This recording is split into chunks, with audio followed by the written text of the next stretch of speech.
So today let's discuss differentiation of basic mathematics.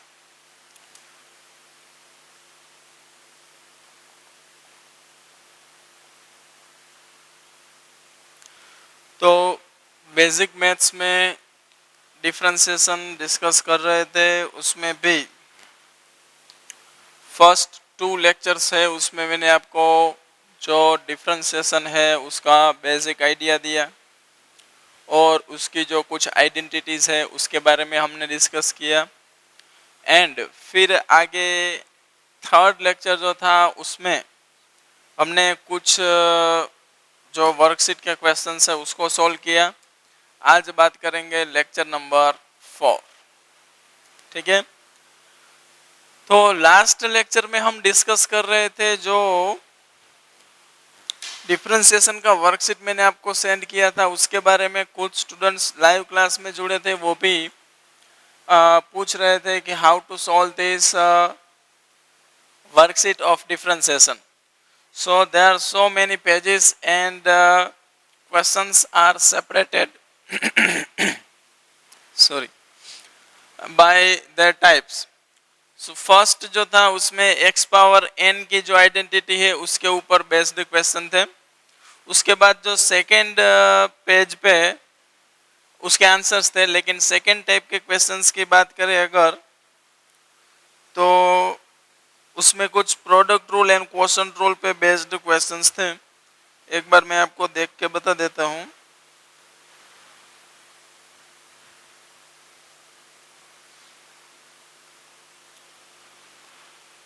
So first page जो है वो आपको पूरा सोल्व कर लेना है।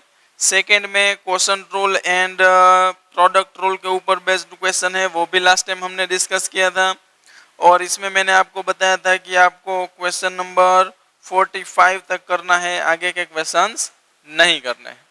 क्लियर? इतना करने के बाद अगर इसमें कोई डाउट है तो आपको मुझे अपना डाउट सेंड कर देना है। हालांकि उसमें आंसर्स भी आपको दिए हैं, ठीक है, तो आप थोड़ा सा उसमें देख सकते हैं। आज हम डिस्कस करने वाले हैं थर्ड जो टॉपिक है चेन रूल, उसके बारे में। ठीक है, so next topic is chain rule of differentiation. ठीक है, अब इसको समझना है अगर आपको तो बहुत इजी है, इसमें कुछ ऐसा खास है नहीं। इसको हम बोलते हैं differentiation of composite function also.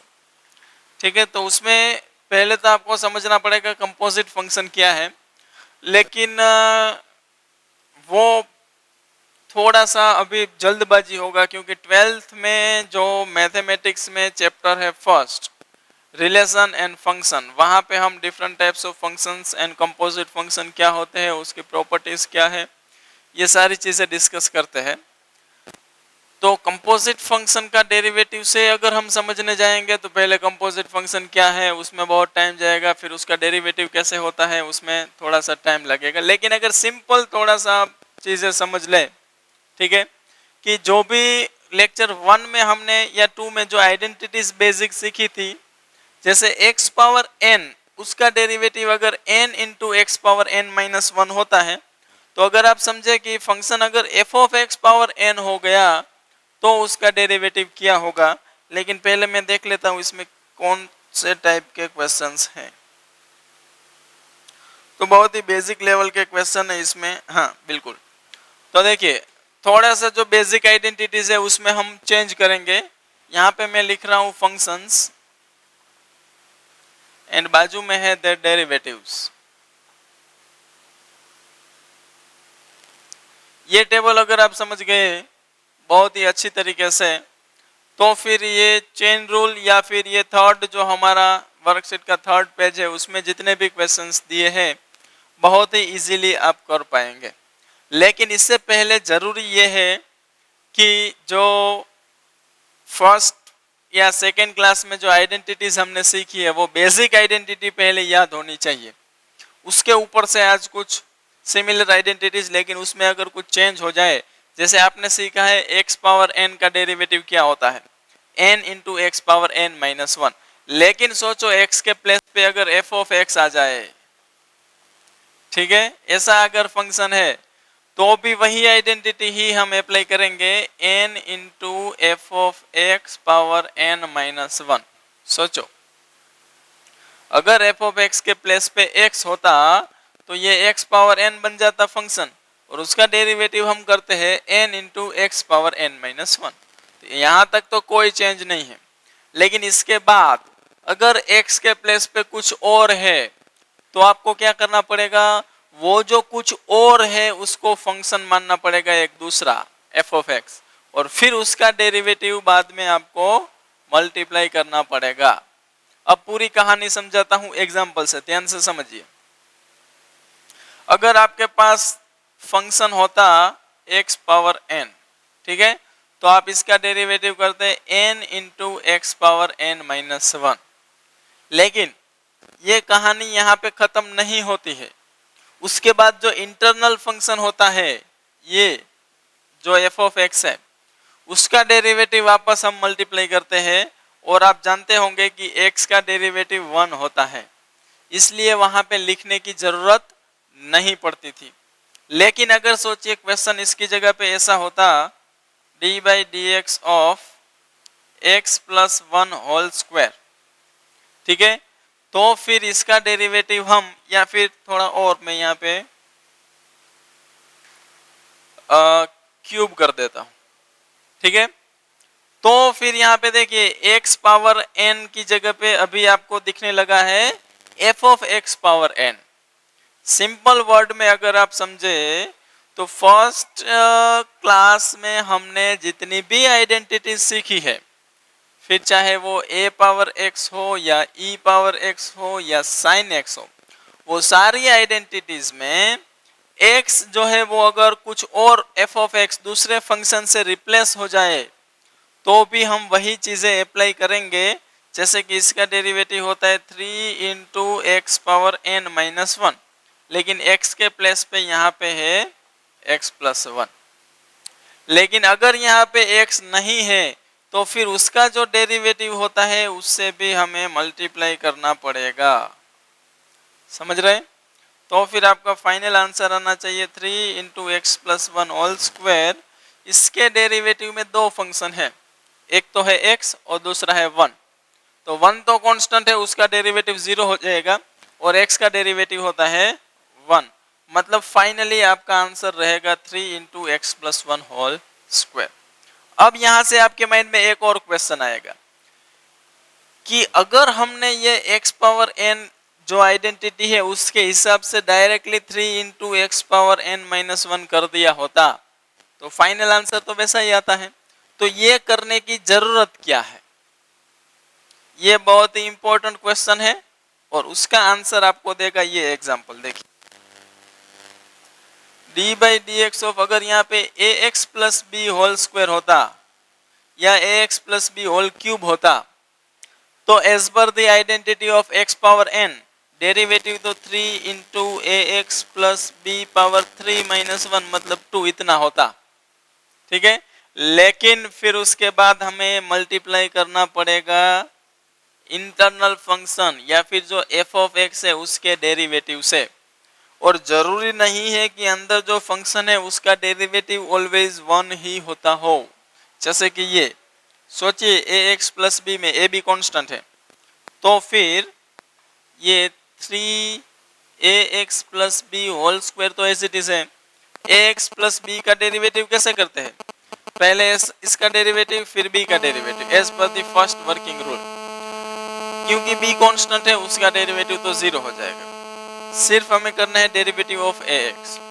तो किसी के माइंड में ऐसा भी आ सकता है कि अगर बी कांस्टेंट है उसका डेरिवेटिव 0 होता है तो ए भी तो कांस्टेंट है, उसका डेरिवेटिव भी 0 होना चाहिए। लेकिन यहाँ पे बहुत ही केयरफुली आपको सोचना है कि कांस्टेंट अगर किसी फंक्शन के साथ एडिशन या सब्ट्रैक्शन में है तभी उसका डेरिवेटिव 0 होता है। अगर कोई भी कांस्टेंट फंक्शन या वेरिएबल के साथ मल्टीप्लिकेशन या डिवीजन में है तो फिर as per the working rule वो डेरिवेटिव की प्रोसेस से बाहर आ जाता है, और फिर अंदर जो वेरिएबल या फंक्शन है उसका डेरिवेटिव होता है। एंड राइट नाउ x है और उसका डेरिवेटिव 1 होता है। तो आपका फाइनल आंसर जो है वो 3 into a x plus b whole square की जगह पे 3 into a x plus b whole square into a आएगा। तो आई होप ये सारी चीजें आप समझ पा रहे होंगे। और एक एग्जांपल से मैं बहुत ही अच्छी तरीके से इसको क्लियर करके आपके सामने रखता हूं। देखिए ध्यान से, इसकी जरूरत क्यों पड़ी ये भी आप देख लीजिए।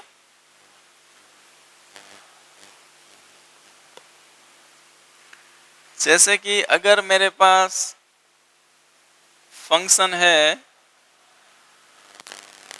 2x प्लस 1 होल स्क्वायर, ठीक है, तो आप बोलेंगे कि इसको थोड़ा सा हम सिंप्लीफाई कर दे कि ये 4x square plus 4x plus 1 होता है। अब इसका डेरिवेटिव निकाले तो बहुत अच्छा है। इसका हो जाएगा 4 कांस्टेंट, फिर ये x स्क्वायर का डेरिवेटिव हो जाएगा 2x, फिर यहाँ पे 4 कांस्टेंट, x का डेरिवेटिव हो जाएगा 1, ये 1 कांस्टेंट, उसका डेरिवेटिव 0। इसका मतलब अगर आप समझे तो 4 इंटू 2x प्लस 4, उसमें से भी अगर 4 कॉमन निकालूं तो 2x प्लस 1, ऐसा आंसर आएगा।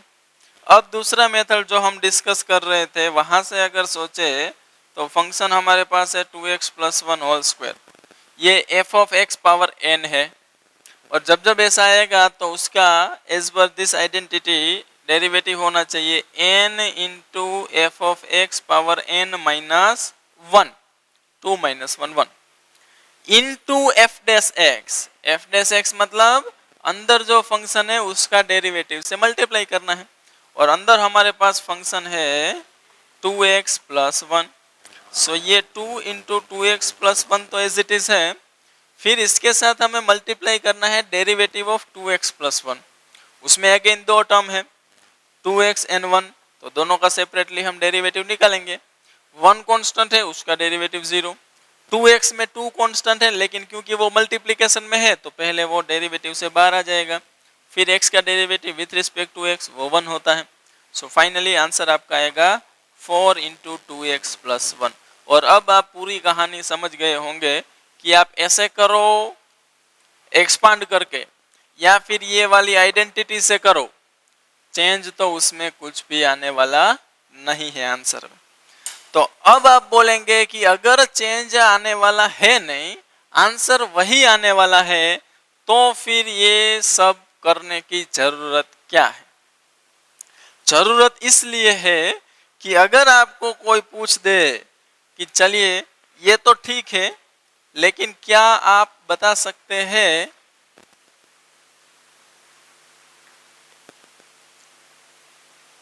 कि y equal to 2x plus 1 power 100 इसका डेरिवेटिव क्या होता है?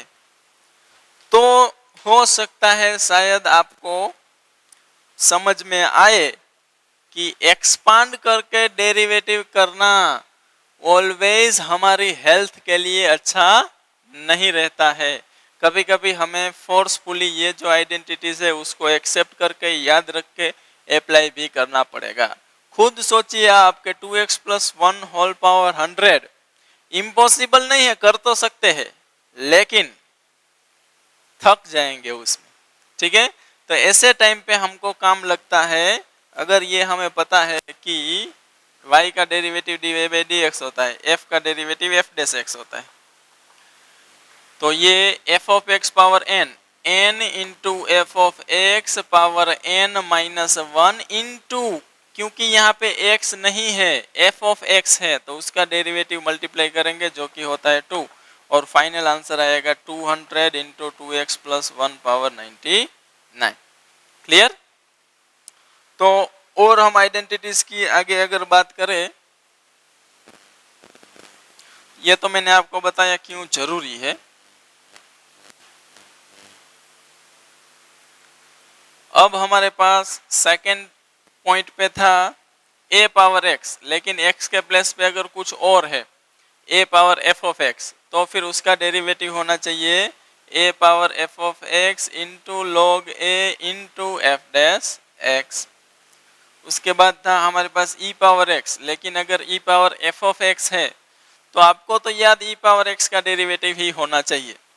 e पावर x का डेरिवेटिव e पावर x, तो ई पावर एफ ऑफ एक्स का डेरिवेटिव भी ई पावर एफ ऑफ एक्स, लेकिन क्योंकि वहां पे एफ ऑफ एक्स है इसलिए उसका डेरिवेटिव भी हम मल्टीप्लाई करेंगे। उसके बाद अगर आप देखें तो log x का डेरिवेटिव आपको पता है 1 अपॉन एक्स होता है, तो log f ऑफ x का भी 1 अपॉन एफ ऑफ एक्स ही होगा, लेकिन f डैश x से मल्टीप्लाई करेंगे। बाकी कांस्टेंट का डेरिवेटिव 0 है, ये तो आपको पता है। फिर ट्रिग्नोमेट्रिक फंक्शन की बात करें तो साइन x का डेरिवेटिव cos x होता है, लेकिन अगर साइन f ऑफ x है तो इसका derivative cos f of x into f dash x होता है। फिर अगर हम बात करें cos f ऑफ x की तो इसका derivative minus sine f of x into f dash x होता है। अगर मैं बात करूं, ध्यान से देख लेना, tan x की तो ये होता है sec स्क्वायर x, लेकिन x के प्लेस पे अगर f ऑफ x है तो एफ डैश एक्स से मल्टीप्लाई भी करेंगे। फिर अगर मैं बात करूं कोट x की तो डेरिवेटिव होना चाहिए माइनस कोसेक स्क्वायर x, अगर एफ ऑफ एक्स है तो एफ डैश एक्स से मल्टीप्लाई करेंगे। अब बहुत अच्छी तरीके से ये अगर सेक x होता तो डेरिवेटिव आप करते सेक x इंटू टेन एक्स, लेकिन यहाँ पे x नहीं है। अगर f ऑफ x है तो आप f ऑफ x लिखेंगे और f डैश x भी मल्टीप्लाई करेंगे। दूसरी बात ये भी ध्यान में रखनी है कि जब आप सेक f ऑफ x का डेरिवेटिव करें तो वो सेक x इंटू टेन एक्स नहीं करना है। सेक f ऑफ x है तो डेरिवेटिव भी सेक f of x and ten f of x ही होगा। दूसरी बात, f ऑफ x अगर दो बार आए तो उसका डेरिवेटिव दो बार करने की जरूरत नहीं है, डेरिवेटिव तो एक ही बार करना होता है क्योंकि फंक्शन अंदर एक ही बार है। क्लियर। और लास्ट आइडेंटिटी जो हमारी थी, अगर फंक्शन कोसेक x है तो डेरिवेटिव हम करते हैं minus cosec x into coat x, लेकिन अगर f ऑफ x है तो f of x and f dash x से मल्टीप्लाई करेंगे, मल्टीप्लाई करेंगे, मल्टीप्लाई करेंगे। बहुत सारे लोग यहाँ पे ऐड कर देते हैं इंटरनल फंक्शन का डेरिवेटिव, तो वो आपको ध्यान रखना है। क्लियर हो गई यहाँ तक की बात। अब आगे एक नोट मैंने आपको कल भी लिखवाया था, आज भी लिख लीजिए कि जैसे 1 ओवर x का डेरिवेटिव जो है वो माइनस 1 ओवर एक्स स्क्वायर होता है, उसी तरीके से 1 ओवर एफ ऑफ एक्स है तो उसका derivative minus 1 over f of x whole square होता है, लेकिन क्योंकि एफ ऑफ एक्स है तो उसका डेरिवेटिव से मल्टीप्लाई भी होगा। और दूसरा नोट था 1 ओवर रूट एक्स का डेरिवेटिव जो है वो 1 ओवर 2 रूट एक्स होता है, लेकिन x के प्लेस पे अगर f ऑफ x है तो 1 over 2 root f of x होगा और उसके साथ साथ इंटरनल फंक्शन के डेरिवेटिव से मल्टीप्लिकेशन भी होगा। अगर इतनी चीज़ें आप याद रख लेते हैं और ठीक से समझ लेते हैं तो फिर आगे का रास्ता हमारे लिए बहुत हद तक इजी होने वाला है। क्लियर। तो चलिए चलते हैं आगे।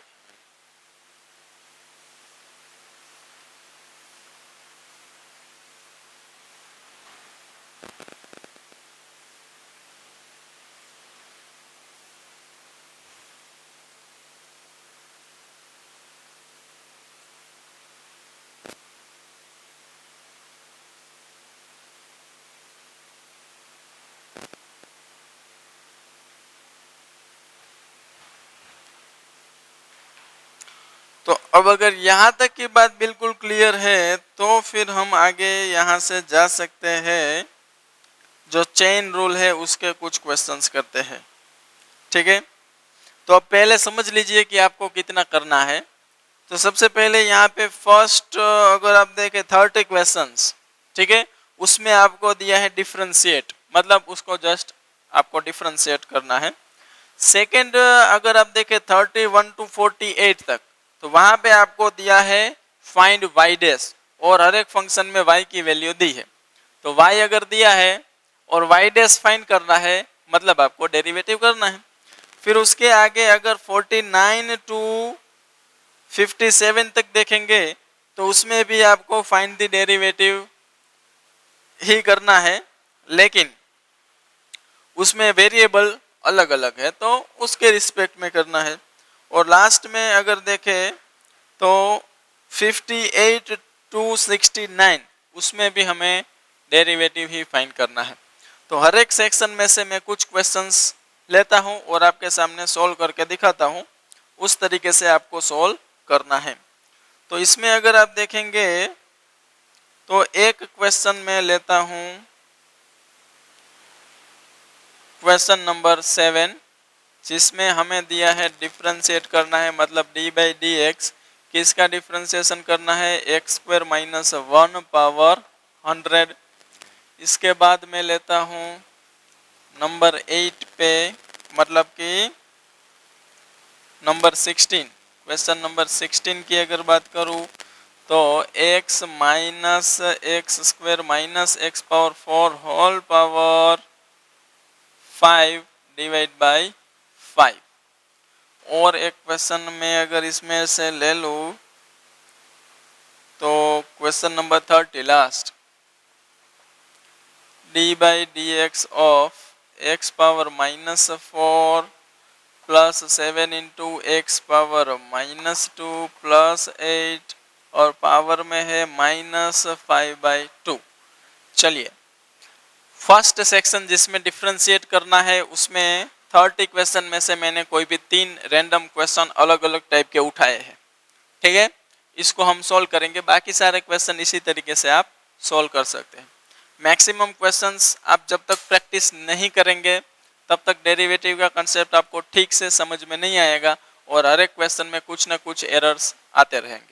ठीक है, लेकिन बिफोर स्टार्टिंग दिस सेक्शन मैं आपको ये चीज़ बहुत ही अच्छी तरीके से क्लियर करना चाहता हूँ कि अगर आपने फर्स्ट 2 पेजेस नहीं किए हैं, सारे नंबर ऑफ क्वेश्चंस ज़्यादा है मुझे पता है, लेकिन आप ये भी जानते हैं कि मैंने ट्रिग्नोमेट्री के बाद बेसिक मैथमेटिक्स में जितने भी चैप्टर्स जितने भी टॉपिक्स करवाए उसमें कुछ भी प्रैक्टिस के लिए नहीं दिया था।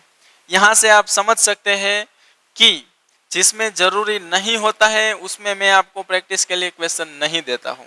अब इसमें आपको प्रैक्टिस के लिए क्वेश्चंस वर्कशीट दिया है, उसमें भी मैक्सिमम नंबर ऑफ क्वेश्चंस दिए हैं। इसका मतलब ये है कि ये आपको प्रैक्टिस करना जरूरी है, वरना मैं कभी नहीं देता।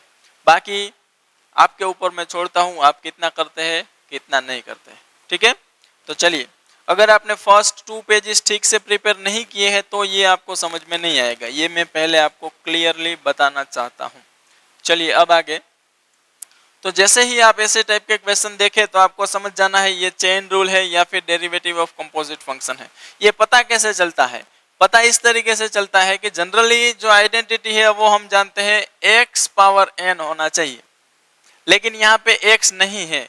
जब जब बेसिक आइडेंटिटी में x के प्लेस पे कुछ और आ जाए तब आपको समझना है कि यहाँ पे हम चेन रूल यूज करेंगे, और वो आइडेंटिटी तो सेम ही रहती है, n into x power n minus 1, लेकिन चेंज सिर्फ इतना आता है कि इसमें अगर f ऑफ x है तो उसका डेरिवेटिव क्या होता है वो पहले पता करना है और फिर उससे मल्टीप्लाई कर देना है। So final answer will be 100 into x square minus 1 power 99। एक्स स्क्वायर माइनस 1 दो अलग अलग फंक्शन जिसमें -1 कांस्टेंट, उसका डेरिवेटिव 0, एक्स स्क्वायर का डेरिवेटिव होगा 2x, और फाइनली आप लिख सकते हैं 200x into x square minus 1 power 99। This is your final answer. Is it clear to all of you? चलिए नेक्स्ट अगर देखें तो क्वेश्चन नंबर 16 है, बहुत ही इंपॉर्टेंट पॉइंट जिसके ऊपर आप बार बार मिस्टेक करेंगे, समझने में आपको मुश्किल आएगी, वो चीज डिस्कस कर रहा हूं। ऑलवेज जब भी कोई भी टॉपिक में डिस्कस करता हूं, जब भी कोई क्वेश्चन आपके सामने सॉल्व करता हूं तो सॉल्व करने से पहले ही आपको बता देता हूं कि आपको ऐसे नहीं करना है या फिर आप फ्यूचर में यहाँ पे मिस्टेक करने वाले हैं। इसलिए वहां पे तो आपको फुल फोकस के साथ देखना है। जैसे कि इसमें मैं आपको बताने वाला हूं, अगर आप इस क्वेश्चन को देखें तो आपको लग सकता है कि f of x divide by g of x है, तो यहाँ पे हम क्वोशंट रूल अप्लाई करें, लेकिन आपको समझना है क्वोशंट रूल तभी यूज करना है अगर आपके पास न्यूमरेटर डिनोमिनेटर दोनों जगह पे फंक्शन हो। लेकिन अभी आपके सामने जो क्वेश्चन है उसमें न्यूमरेटर में तो फंक्शन है, कोई डाउट नहीं है, लेकिन डिनोमिनेटर में कांस्टेंट नंबर है। दो बातें हैं, अगर आप क्वोशंट रूल अप्लाई करते हैं तो आंसर तो आपको करेक्ट ही मिलेगा, लेकिन प्रोसेस बहुत लेंथी हो जाएगा। तो दूसरा क्या ऑप्शन है? दूसरा ऑप्शन, अगर आप ये जो क्वेश्चन है इसको इस तरीके से देखना सीख जाए कि 1/5 into x minus x square minus x power 4 whole power 5, तो आपकी सारे प्रॉब्लम का सॉल्यूशन हो जाएगा। तो पहली बात तो ये है कि क्या हम इसको ऐसे लिख सकते हैं? बिल्कुल लिख सकते हैं। तो लिखने से फायदा क्या है? फायदा ये है कि अब हमारे पास जो फंक्शन है जिसका डेरिवेटिव हमें करना है उसमें कांस्टेंट जो है ना वो फंक्शन के साथ मल्टीप्लिकेशन में है, और as per the working rule जब जब फंक्शन के साथ कांस्टेंट मल्टीप्लिकेशन में होता है तब वो डेरिवेटिव की प्रोसेस से बाहर आ जाता है और सिर्फ जो इंटरनल फंक्शन है उसका डेरिवेटिव हमें करना होता है। तो अब ये कांस्टेंट का तो झमेला खत्म, अब हमें सिर्फ फोकस करना है इसका डेरिवेटिव कैसे करें। तो ये भी आप जानते हैं, this is f of x power n और उसका डेरिवेटिव होता है n into f of x power n minus 1। लेकिन क्योंकि ये x की जगह पे एफ ऑफ एक्स है तो फिर जो एफ ऑफ एक्स है उसका डेरिवेटिव भी हमें मल्टीप्लाई करना पड़ेगा। सो 1 और ये 5 डायरेक्ट आप कैंसिल कर सकते हैं, तो यहाँ से x minus x square minus x power 4 whole power 4, ये तो एज इट इज है। डेरिवेटिव करना है x minus x square minus x power 4 का, टोटल 3 टर्म, बीच में एडिशन सब्ट्रैक्शन, तो सबको सेपरेटली डिफरेंशिएट करेंगे। सबसे पहले डेरिवेटिव ऑफ x 1, फिर माइनस एक्स स्क्वायर का derivative 2x minus derivative of x power 4 4x cube, ठीक है, और ये आपका फाइनल आंसर है। इसलिए मैंने बोला था फर्स्ट 2 पेजेस प्रैक्टिस करना बहुत जरूरी है, तभी आप ये सारी चीजें बहुत ही स्पीड में समझ पाएंगे। क्योंकि वहां पे मैंने स्टार्टिंग में कुछ एग्जांपल्स लेके बताया था कि कैसे कैसे हमें डेरिवेटिव करना होता है। अब ऐसे सिंपल टर्म्स अगर आपके सामने है तो उसका डेरिवेटिव हर बार मैं आपको समझाऊं कि ये x पावर 1 है तो 1 आगे आ गया, x का पावर 1 कम हो गया तो x पावर 0 हो गया, x पावर 0 1 होता है इसलिए यहाँ पे 1 आया, ये x स्क्वायर है इसका डेरिवेटिव में 2 पहले आगे आता है, फिर 1 पावर कम हो जाएगा, इसमें 4 पहले आगे आ गया, x पावर 4 था उसकी जगह पे -1 करके x क्यूब कर दिया। हर एक क्वेश्चन में ये एक्सप्लेन करना पॉसिबल नहीं है, इसलिए स्टार्टिंग में आप प्रैक्टिस करके फिर आगे चलेंगे तो उसमें जब दूसरी बार उसका यूज आएगा तब वहां पे प्रॉब्लम नहीं आएंगे। क्लियर? चलिए एक और क्वेश्चन अगर आप यहाँ पे देखें तो सबसे पहली बात ये f of x power n है, ठीक है। तो f of x power n का डेरिवेटिव अभी मैंने आपको बताया n into f of x power n minus 1 और एफ ऑफ एक्स है ऐसा, ठीक है। लेकिन जब भी एफ ऑफ एक्स होता है x के प्लेस पे तो उसके डेरिवेटिव से हम मल्टीप्लाई भी करते हैं।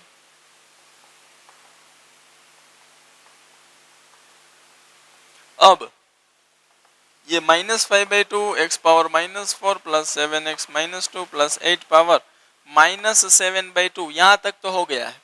अब जो एफ ऑफ एक्स था ना उसका भी डेरिवेटिव हमें करना है, तो फिर कैसे करेंगे?